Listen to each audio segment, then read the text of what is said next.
What is up, everybody? Welcome back to another episode of Stay Hot. I'm Blaiden Kirk, joined as always by my two favorite co-hosts of all time in Matthew Sponauer and Theo Ash. We have a very special episode for you guys today.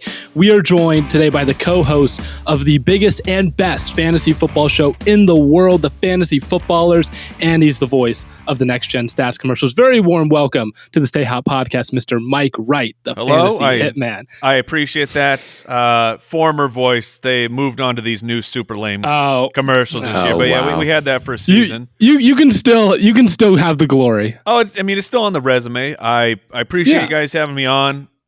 We got 3 professional setups, and then some guy named Matt just like with the closest of close-ups. I'm not sure what's going on there with the phone.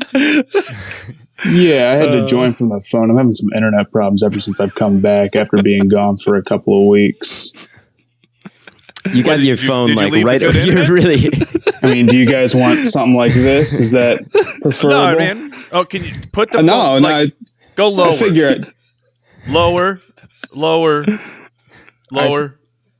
Keep going. Yeah, I think this will do all right.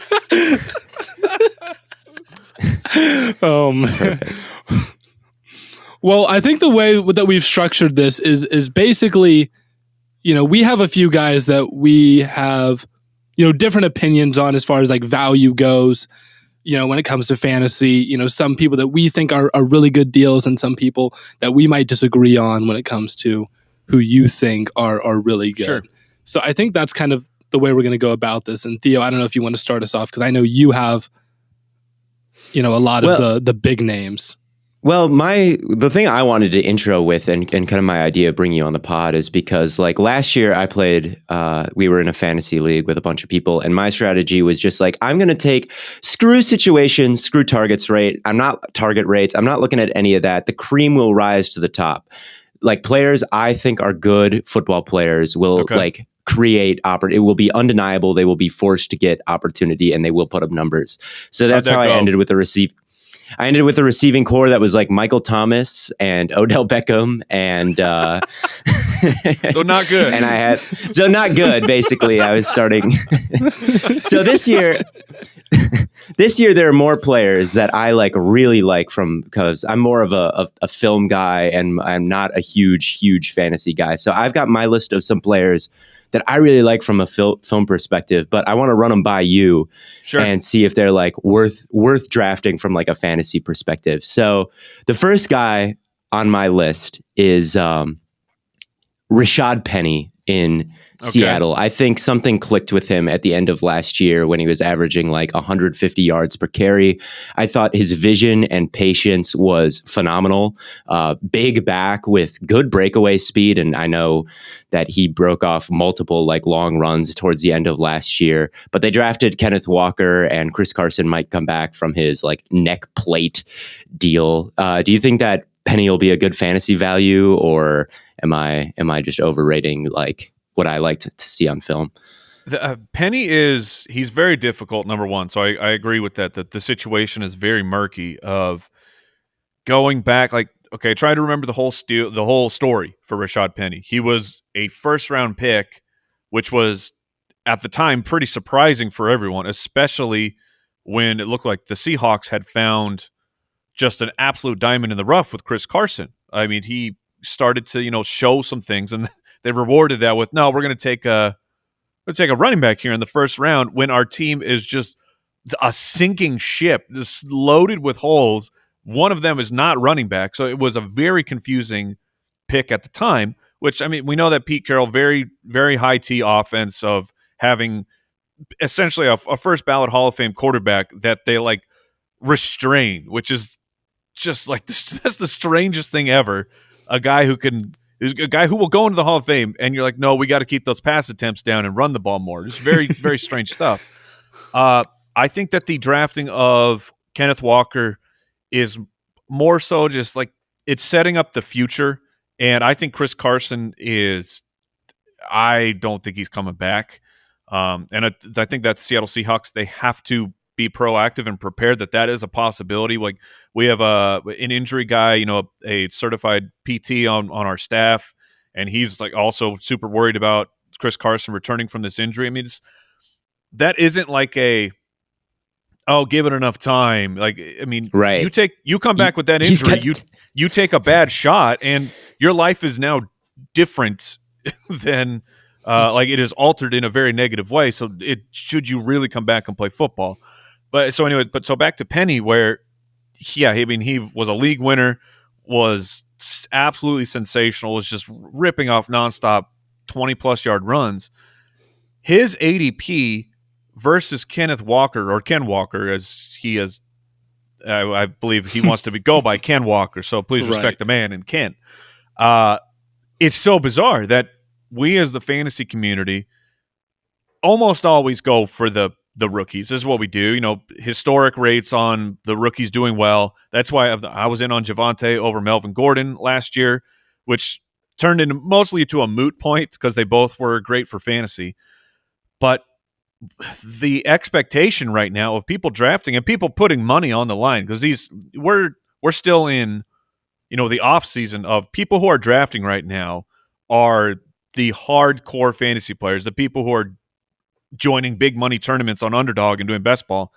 They're all taking Ken Walker like he's going to be the week 1 starter, and we have had no reports out of Seattle that would give us any kind of glimpse that is the case. Like Rashaad Penny's going to be the dude.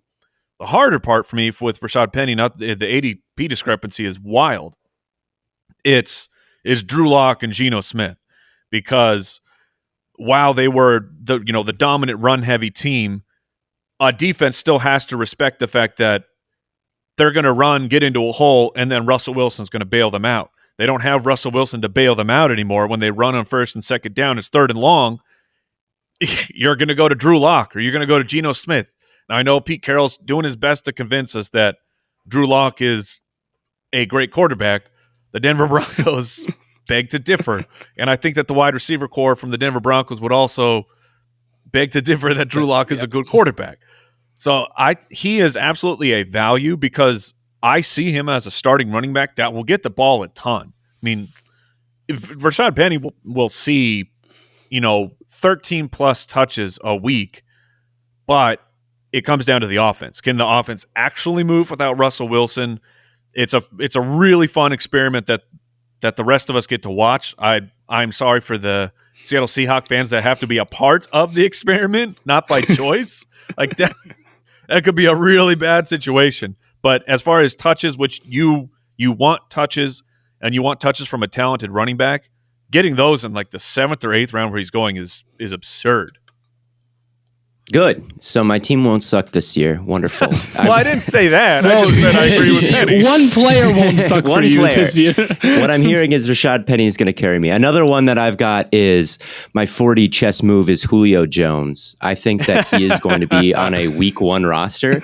I think that he's going to be on a week 1 roster. And I think like when wide receivers start to get washed, they start to move like the Tin Man. All right. They do not move like Julio Jones moves. They do not pop up from hits like Julio Jones was popping up from hits towards the end of last year. Obviously, the hamstring is a worry, but like if he were to be picked up by the Green Bay Packers, for example, I think he would instantly become like a very valuable fantasy piece. So how do you filter that into your rankings? Do you even pay attention to him when he's not on a roster, or how do you value him and kind of his potential once he does get signed, if he gets signed, and of course the risk that he doesn't at all, I suppose? Sure. I do agree.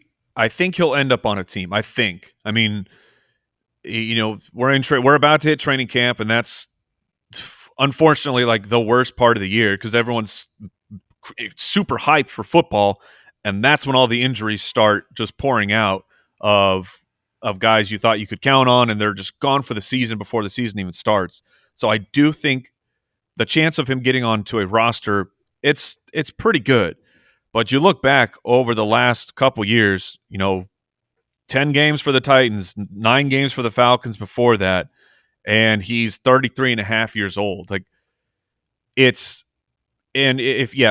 Green Bay Packers, I mean, there's a couple teams where he could go, and it looks like he would be in line for a starting role, the Packers being, one of them. But I don't know that a team wants to commit to Julio. Julio Jones is going to be a break the glass in case of emergency situation, that they have lost someone who was in their plans and now they have to fill that role with Julio Jones.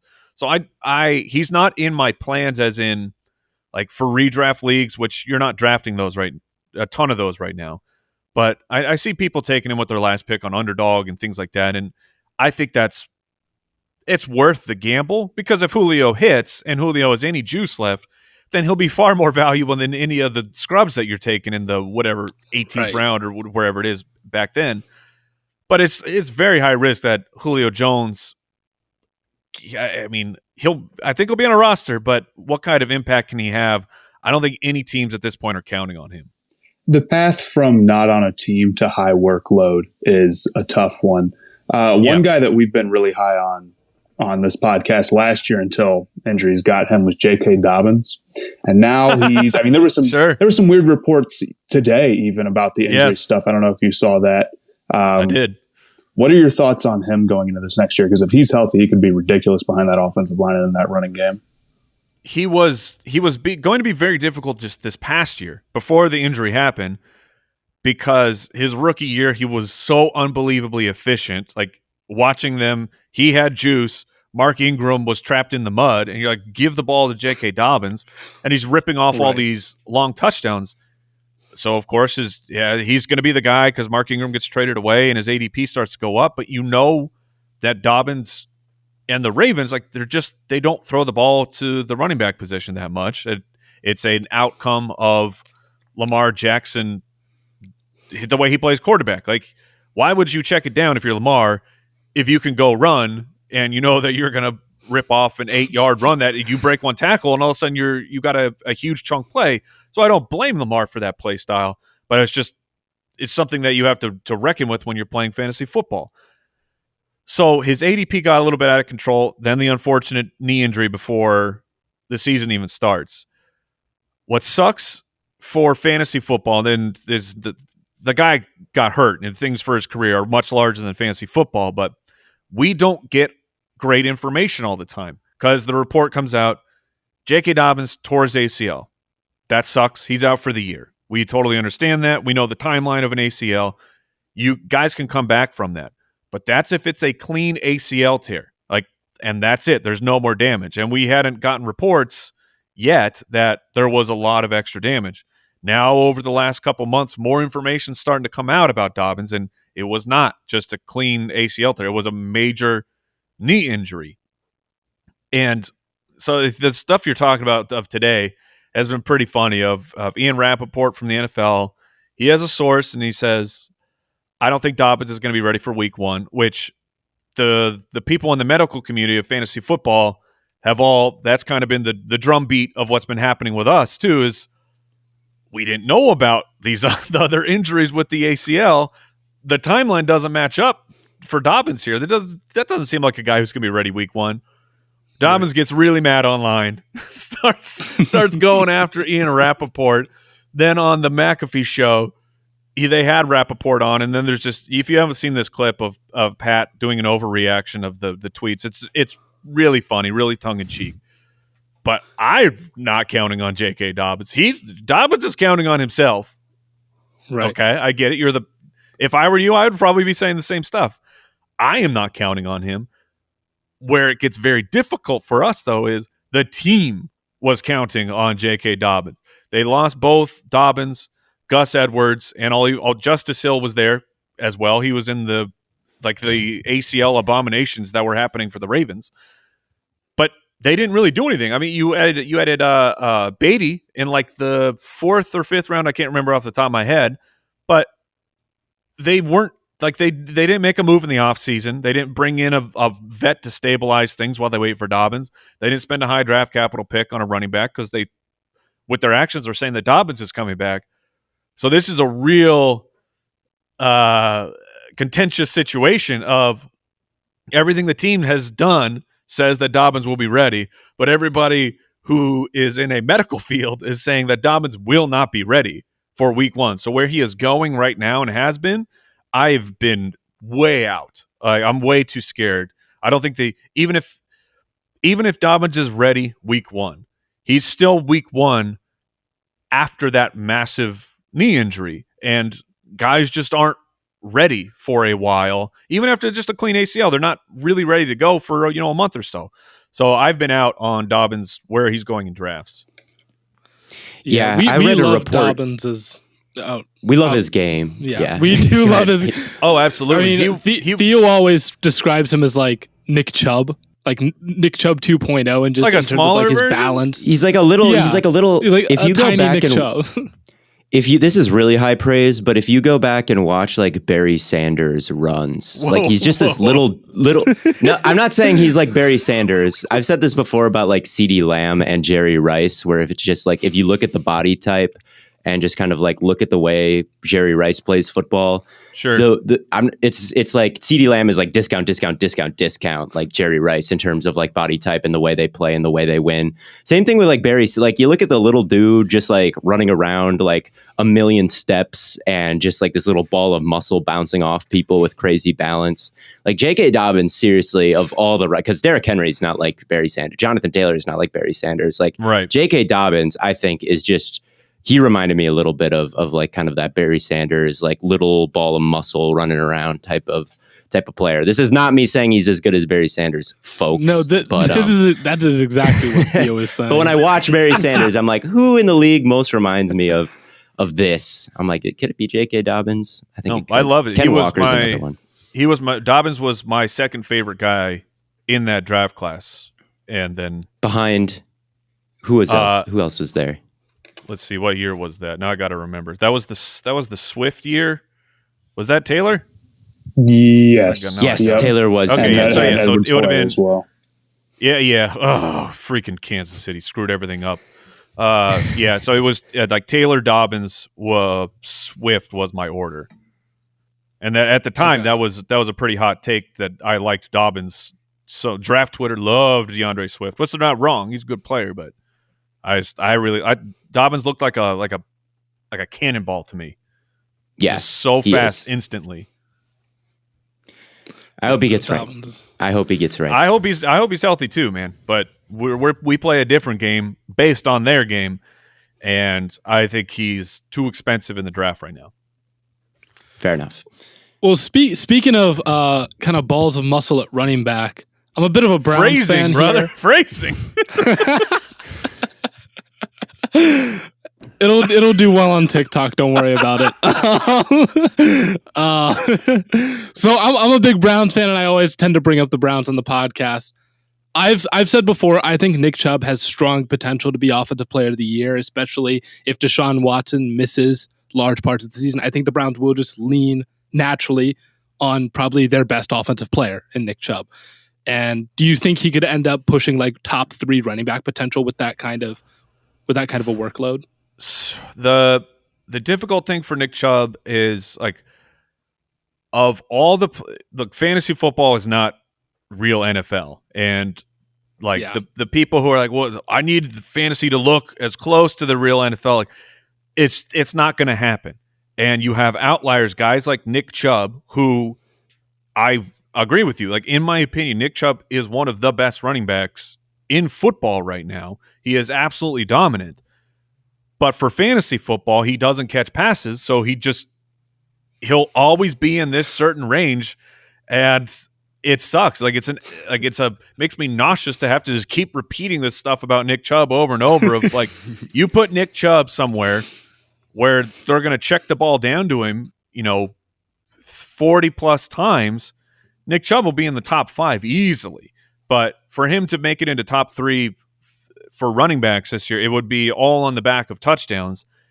And if Deshaun Watson is not the quarterback and it's Jacoby Brissett, well, now the touchdown opportunity is naturally going to go down because Jacoby's a fine player, but he's a backup. And then on top of that, when you get to the goal line, I mean, who's more elite at the goal line than Jacoby Brissett? The quarterback sneak efficiency of Brissett from the 1 is like near perfection. Like he's really, really good at it. So that could also hurt for Nick Chubb.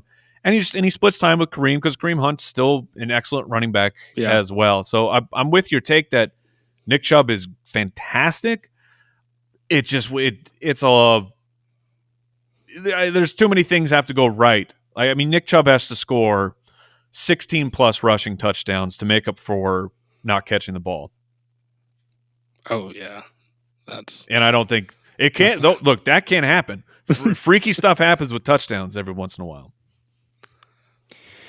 Running back, speaking of like, if we're talking about running backs now, one guy that I would be targeting is one of my favorite like backup running backs in the league is Nyheim Hynes for the Colts, who catches a lot of passes. And the coach of the Colts was like, he like looked at the camera and said, if you have a fantasy team, draft Nyheim Hynes.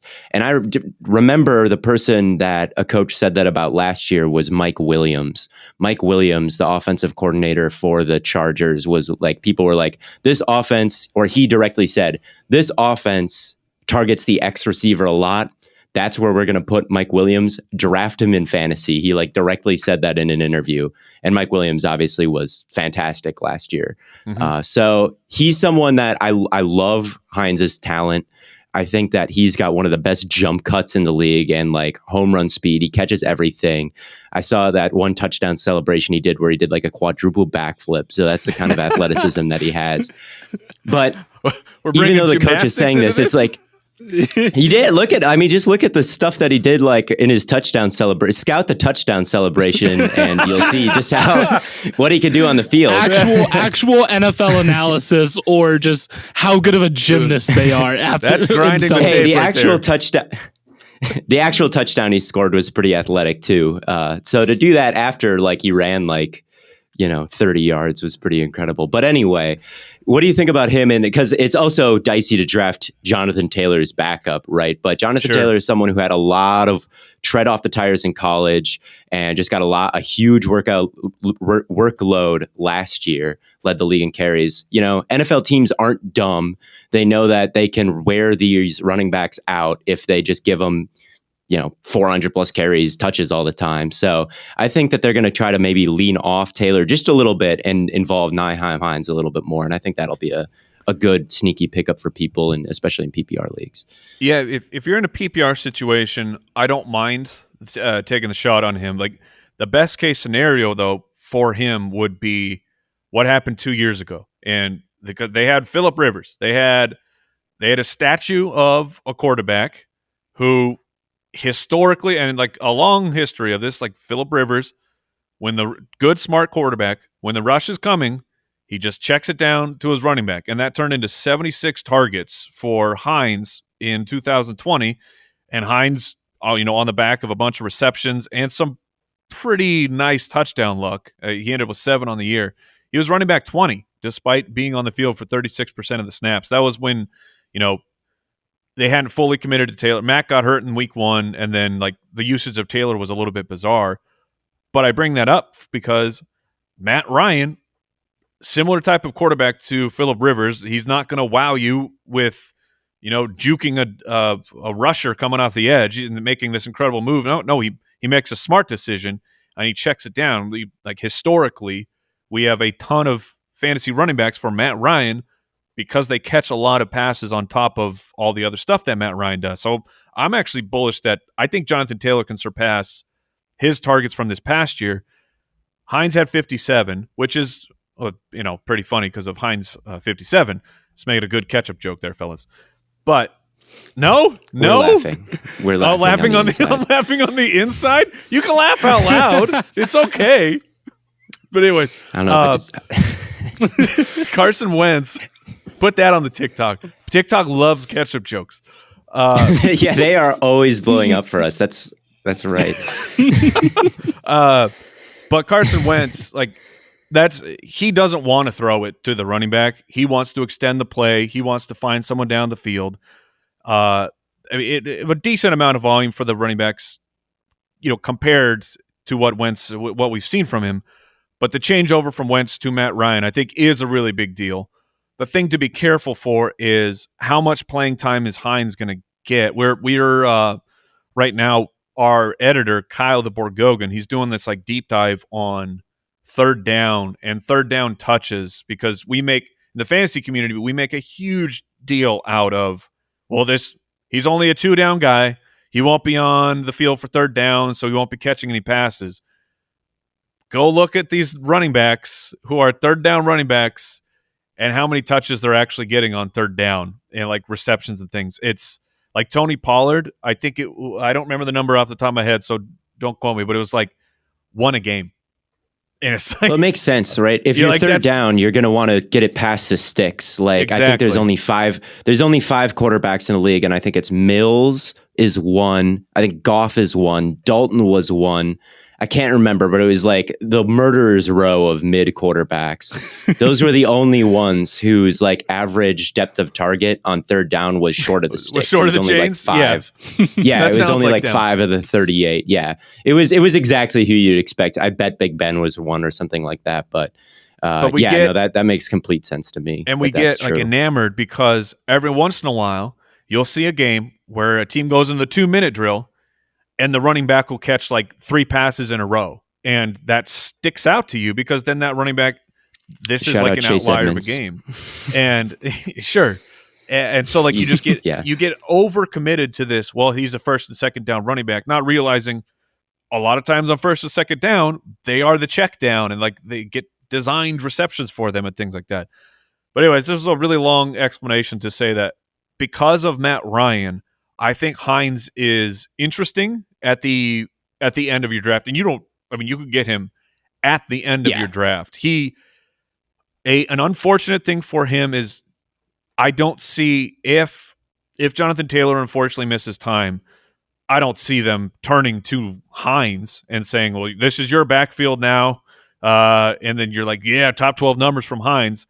I don't think that's going to happen. I think someone else will be the person who fills the first and second down role for the majority. But he's interesting because Matt Ryan, in my opinion, is still very good and he's still very accurate. Yes, I agree.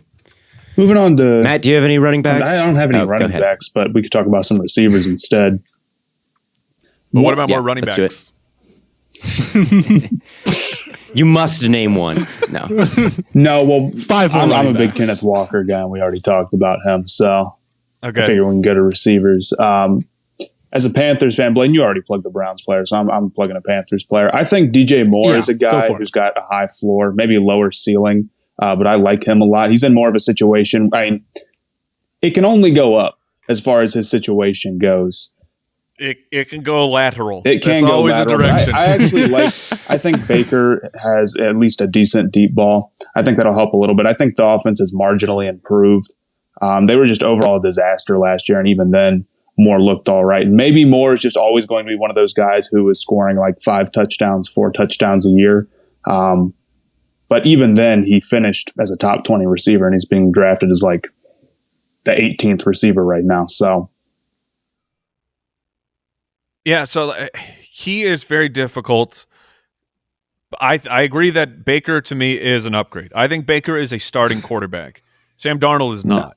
I mean, you've seen Sam Darnold. Saying Baker's an upgrade from Darnold that's not a very tall ask. Well, if only we could get the Panthers owners to say that, or their coaches, because now they're just like, oh yeah, it's an open competition. Wow. That's what I was going to reference. Is the Panthers, at least right now, are feeding us a bunch of BS. It's going to be Baker. Week 1, Baker will take that snap. But you have Sam Darnold, who back-to-back years couldn't throw 10 passing touchdowns. 10. I mean, and started the majority of games for 2 different teams and couldn't. That's atrocious. And then go look like the story of DJ Moore. I've referenced stories. I think it's important to like historically what has happened to this player before we just lock in. Well, DJ Moore is a 5 touchdown guy. Okay, his rookie year, he comes out with a decent Cam Newton. Cam hadn't completely fallen apart yet. DJ Moore has a fantastic rookie season. And the thing about that, too, is that he wasn't starting for the first half of the season, and then the back half of 2018, when he starts to start, that's when Cam Newton messes up his shoulder, and he just totally can't throw deep anymore. And so then the next year, Cam's gone basically right away, and DJ Moore is dealing with an absolute hodgepodge of really bad backup quarterbacks. Yeah. We'll go with that. Then it's Teddy Bridgewater, not historically a high-volume touchdown passer himself. And then you move on to Sam Darnold. Like, I don't know that it's all DJ Moore's fault. Like, look at the guy who's been throwing him the ball. So to go to Baker Mayfield, who A lot of people don't like him, but Baker should be good for at least 20 passing touchdowns, which would be a 200% increase on what Sam Darnold has given us the past couple of years. And like, let's get DJ Moore up to that 8 range. I mean, his numbers are historically great, like in terms of receptions and yardage for a kid who's just 25. I mean, he's one of the all-time leaders in that in early production, just not touchdowns, which is what we really need for fantasy football. So he's dicey to me at the wide receiver 18 because you don't have a lot of wiggle room for his production to be bad or that turns into a bad draft pick, because at the wide receiver 18, that's a huge opportunity cost, and there's a lot of great players going right around there. Not that DJ Moore's not, but like I said, small wiggle room. But I think Baker's a massive upgrade. So he's safer to me than he was a month ago when it was Sam Darnold, but still is sketchy. And like honestly, it's going to depend on the build of my team. If I'm going to go in on DJ Moore, I desperately want him to be great because I've been the DJ Moore stan for the footballers I'm like, this is the year, guys. This is the year. And I don't know how many times I can get hit in the face and get back up and keep caping for DJ Moore. Can I be biased for a second with my Always. With the wide We're receiver? all biased. I'm a Packers fan, and Alan Lazard is so criminally underrated right now. He is going to finish with double-digit touchdowns this year. I promise. I promise. I saw James Jones go from an okay receiver in Green Bay. He went to Oakland. He looked washed. He came back. He's wearing a hoodie. All right. He's like 31 years old. And I saw him lead the league in touchdowns. Okay. Aaron Rodgers is a quarterback who I think is very vibey, if that makes sense. He likes who he likes. He's got favorites, and he's frustrated with those who are not his favorite. And I think rookies like Christian Watson, who at NDSU could not really track the football, is not a polished route runner, in my opinion. Very, very one-for-one MVS replacement to me. That is not going to be like necessarily high volume to me. The X receiver is going to be Sammy Watkins. Lazard, Aaron Rodgers is like physically, like, maybe not physically. He's in love with Alan Lazard. He is in love with Alan Lazard. He is going to rely on Alan Lazard super heavily. It's been stated. He said he is excited to have Alan Lazard as his wide receiver 1 this year. Alan Lazard is going to finish with like 120 targets this year. It's going to be crazy, and he's going to have double-digit touchdowns, and you can get him as like wide receiver like 40. It's stupid. Do you agree with this? Well, I mean, I don't know. Speaking of vibing, me and Theo are vibing here on our hot takes, because I've been I've been all aboard the Alan Lazard Express for it's the off free season. money. It's free money in my opinion. Like I promise this is happening to everybody out there. Like rookies for Aaron Rodgers. I mean, it's funny you bring up MVS because he had the best fantasy season for a rookie with Aaron Rodgers, and that was I bet he had 400 yards. He had 581. 2 touchdowns, okay, but 38 receptions. And you can go back and you can look at great players, but their rookie year with Aaron Rodgers, it just did not work out. And then a good friend of mine, JJ Zachariason, he had talked about Christian Watson. So this is a tweet that he had sent out back in April. Non-Power 5, non-early declared wide receivers drafted in round 2. Okay? Anthony Miller, Zay Jones, Aaron Dobson, Titus Young, Andy Isabella, Dwayne Eskridge, Brian Quick, and now Christian Watson. I did not read anything remotely close to a hit in that list. Like you can go through that list. No, it did not work out for any of those players. Of course, Watson is his own. He's a unique individual who has nothing to do with these other players. But we can look at the trends. And they are bad. They are bad for this archetype of player. And maybe Watson pans out, but that doesn't matter to me because I'm playing right now, 2022 in redraft, and Alan Lazard is the number 1 wide receiver who has multiple years with him. I think what do you have 10 touchdowns last year? I'll vet that. I probably did. I don't know. He's a touchdown machine, dude. He's this power slot. He's 6'5". He's nearly 230 He's a great pounds. He's a great blocker. He's probably the best blocking wide receiver in football. He's on the field all the time. Rodgers loves the dude.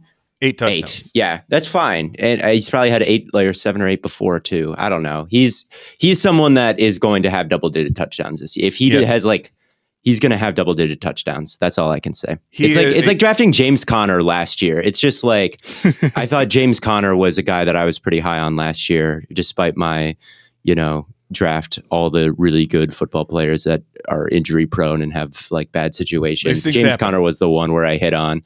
It reminds me of James Conner. And then you traded him to me. And then I traded him to you for like AJ Brown. And then we respectively got last and next to last in this fantasy league. So it was a net neutral. So. We did not. It didn't go well. It should have gone better for me, I swear. But I mean, yeah. Blaiden, who's a wide receiver that you might be after saying that? Now I'm asking who you want to draft. But I feel like we're getting close on time. I wanted to bring up Derek Carr because I love Derek Carr. He's my guy. But we also have a bit of a bone to pick with you about how high you are on DeAndre Swift. Okay, I do personally. Yeah, so I don't know if we have time to hit both of those. So I might just spin to let Theo do his DeAndre Swift bit. Okay, let's for Derek Carr real quick. I'll rattle off some numbers here for you. QB 13, 13, 17, 19, 19, 13, 14, 20. But now he has he does. Maybe the best receiver in football. Oh, and I totally agree with that. And he has, some better people calling the plays. So Derek Carr he's interesting, but like numbers wise, last year 4,800 yards and 600. What do we got? 428 completions for 4,800 yards, but only 23 touchdowns, and that took him into the QB 13. He's one of those. The problem with fantasy football, if you are not a mobile quarterback who's getting 300 rushing yards or so, you have to put up Tom Brady numbers to make it into the top 5 or make it even to be a QB1. I think that he can get there. I think he can be a back 10 to 12, but I don't see Adams taking him over the top where everyone's like, yeah, Derek Carr, best pick of the draft. So okay. So I mean, I can both sides that one. But all right, let's talk DeAndre Swift. What is being too high on DeAndre Swift? Well, last year I was high on DeAndre Swift. And so this is emotional for you. This is emotional. But here's the thing: Matt was like, "Why are you high on him?" Like Jamal Williams is going to cut into his workload a substantial amount. I'm like, don't be silly. And then it ended with Jamal Williams having more touches last year than DeAndre Swift. And not only that, DeAndre Swift was at the bottom of efficiency in basically anything you can imagine. All right.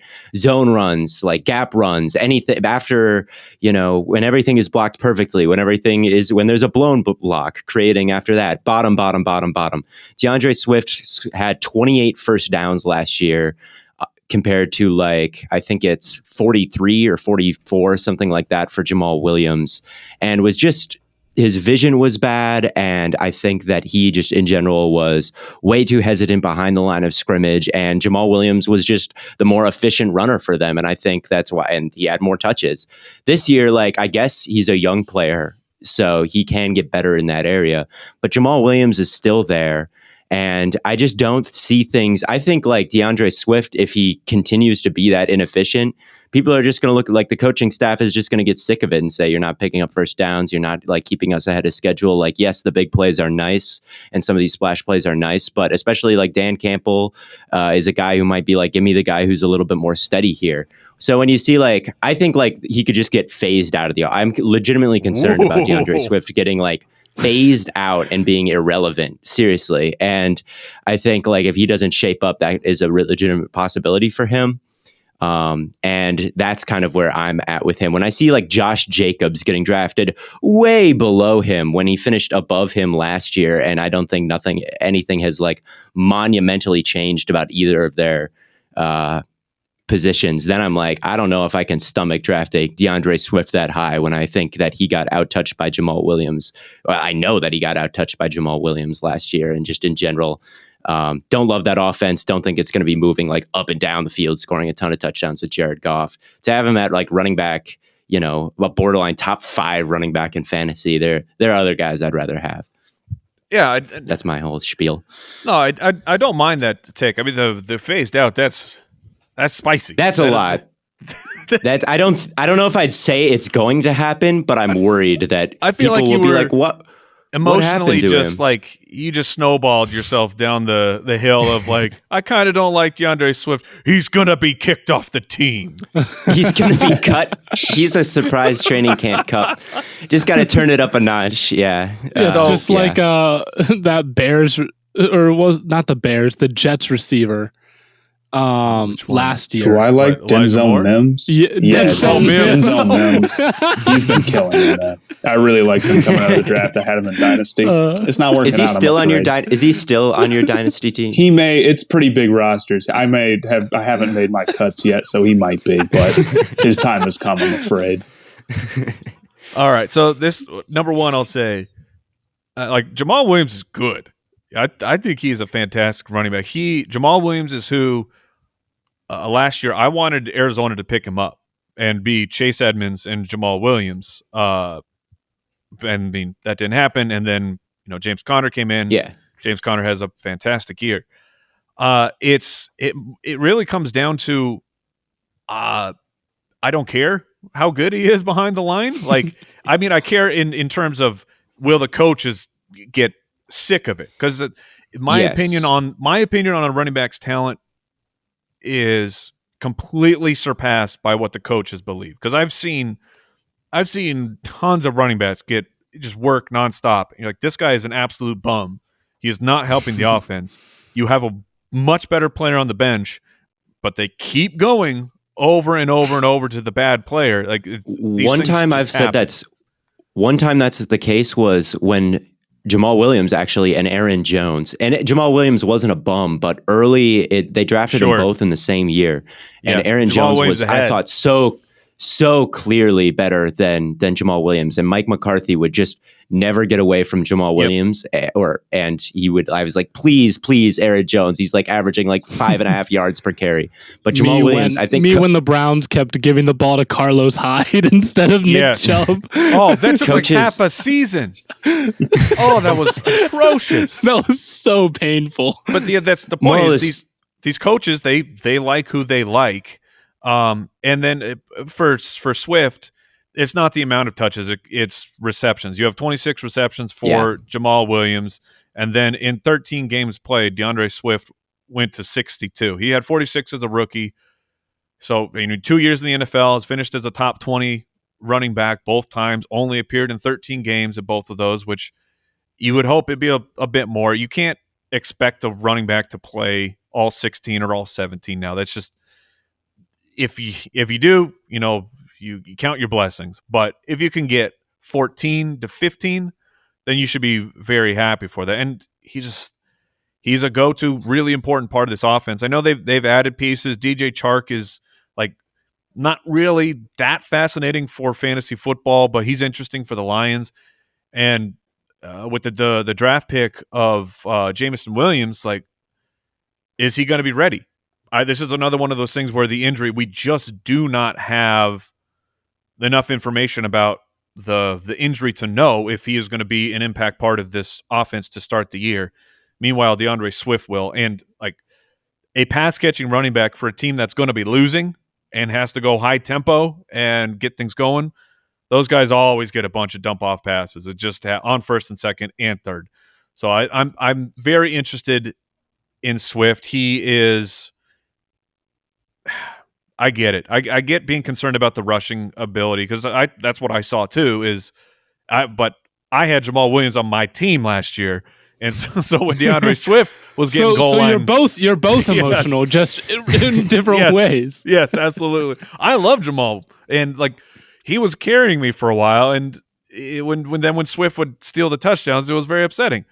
But I think that Swift is fantastic when he's in space. So if he's used properly, he's a very talented running back. He may not be a completely well-rounded running back, but when we're getting half a point or a full point just to catch the ball, that's worth so much more than a carry that goes for 3 or 4 yards. You get one reception that goes for 2.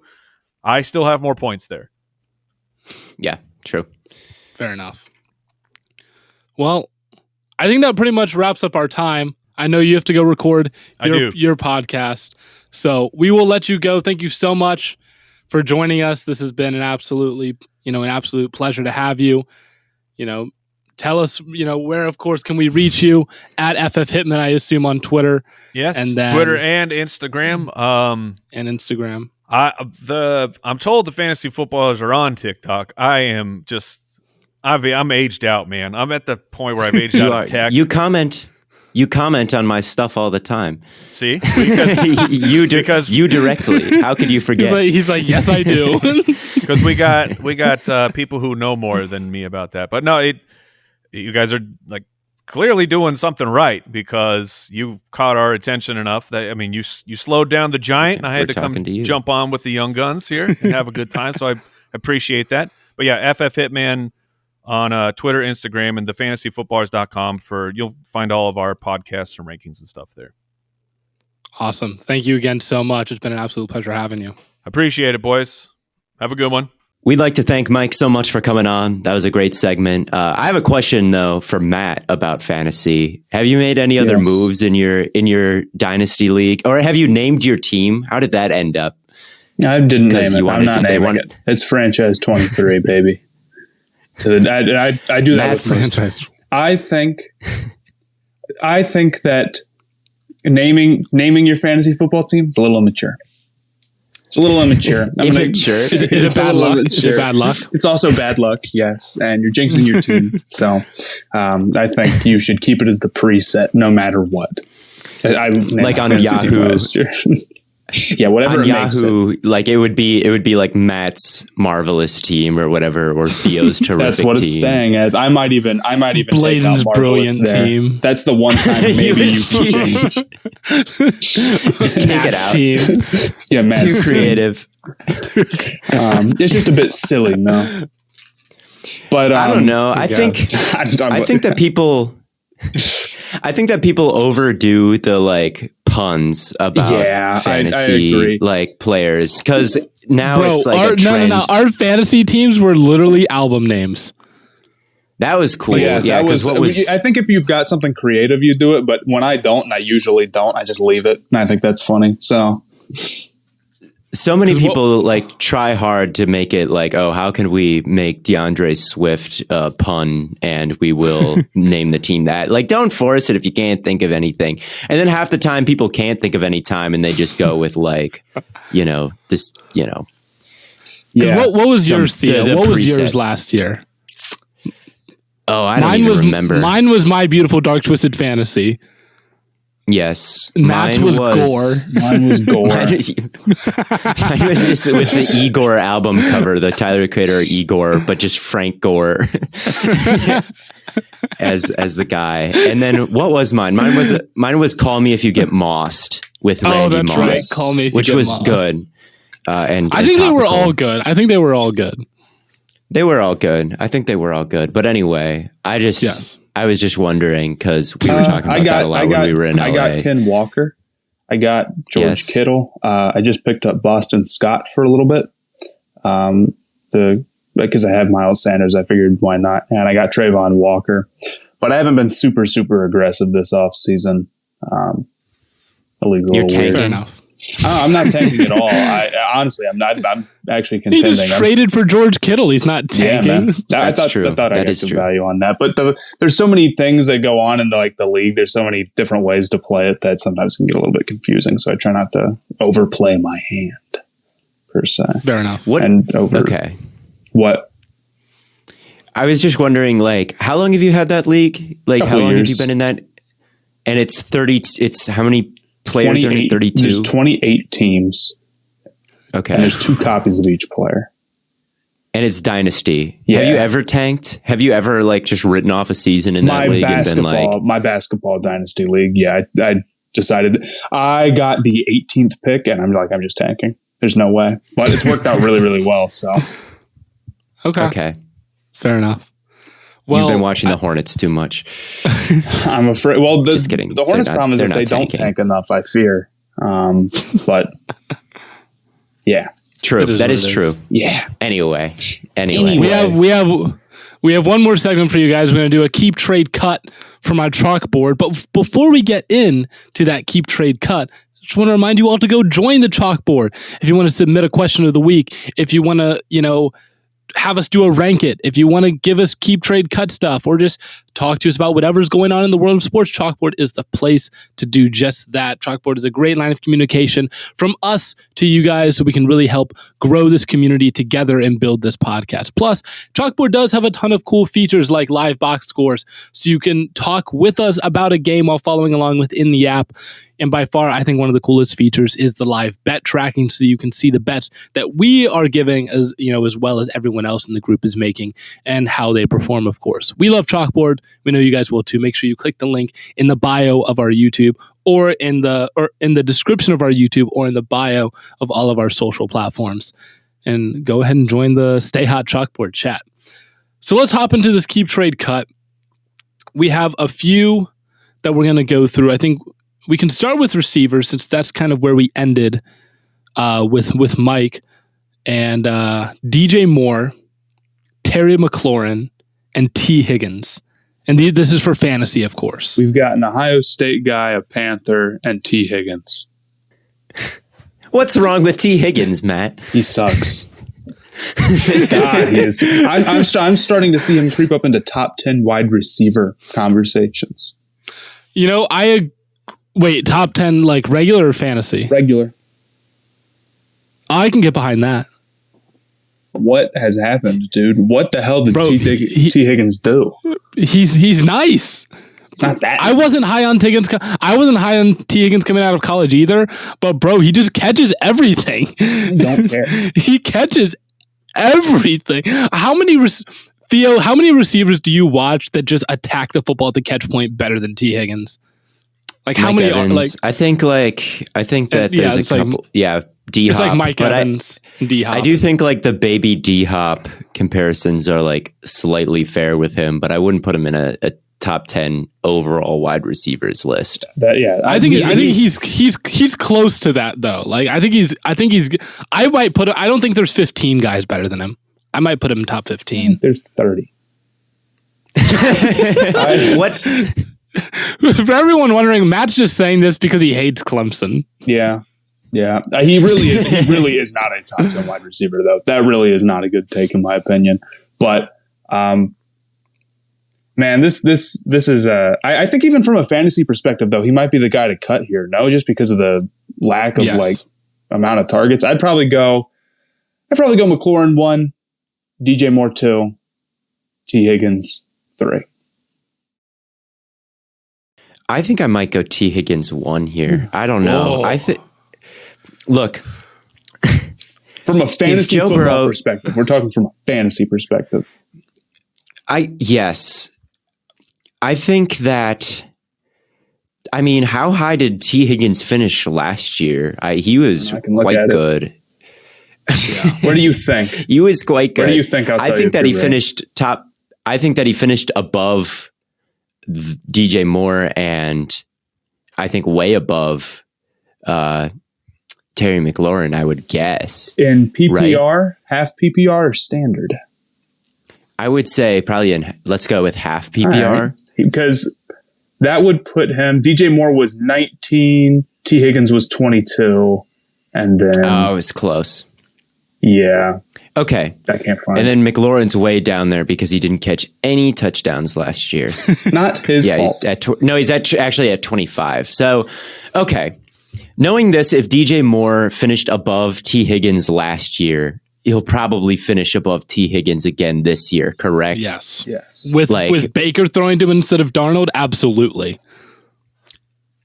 And then McLaurin, with going from Heineke to Wentz, could maybe move up 3 spots ahead of T. Higgins. Mm-hmm.